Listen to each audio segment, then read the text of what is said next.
Can you believe what you have been seeing on CNN today, ladies and gentlemen? Can you believe it?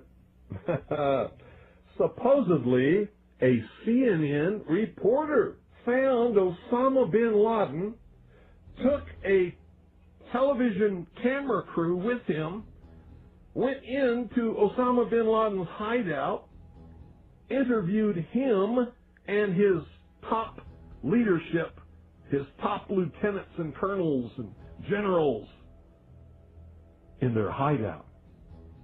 This is a CNN reporter with a camera crew. And he came out and told everybody, within 3 weeks, Osama bin Laden is going to attack the United States and Israel. Now, don't you think that's kind of strange, folks? You see, because the largest intelligence apparatus in the world, with the biggest budget in the history of the world, has been looking for Osama bin Laden for years and years and years, and can't find him. A reporter from CNN and his little camera crew got in to Osama bin Laden's secret hideout and conducted an interview. If you don't believe me, tune into CNN. They're probably running it right now as I'm speaking. And if you believe it, you are one of the stupidest jerks that ever lived on the face of this earth. And whatever is going to happen that they're going to blame on Osama bin Laden, don't you even believe it. When in hell are all you people going to wake up?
An examination of the building's steel beams and columns could have shown whether explosives had been used to slice them, but virtually all of the steel was removed before it could be properly investigated, then put on ships to Asia to be melted down.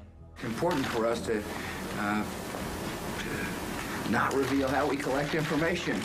That's what the enemy wants. And you have no evidence that the government's behind 9/11, and I frankly think it's an awful thing to allege, considering it's not true, and you haven't proved that it is. It's totally implausible. Like, we would report that if that were true.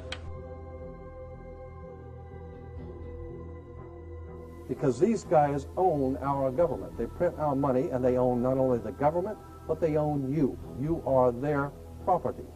So, in other words, these guys print the money, they run the country, and they own you, and they own everything around it. And so they make the laws, and that's why they can decide who can kill who, and who can get away with who, and who can get away with whatever, because they make the laws and they decide, all right?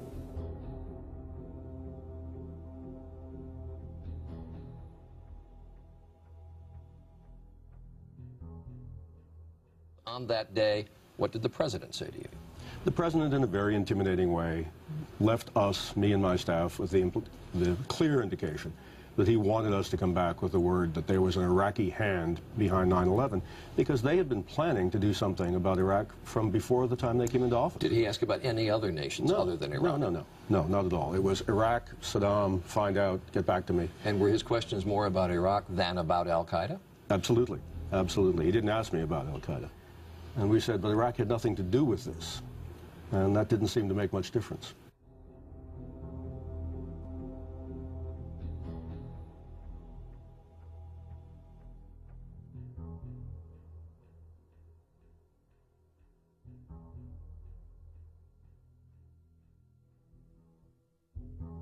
And we'll continue to work together to achieve peace. That's what we want.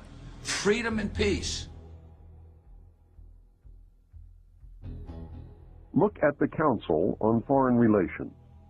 Many members, in fact, the majority, never serve on the executive committees. They never go through any initiation of any kind. They are, in fact, the power base and are used to gain a consensus of opinion.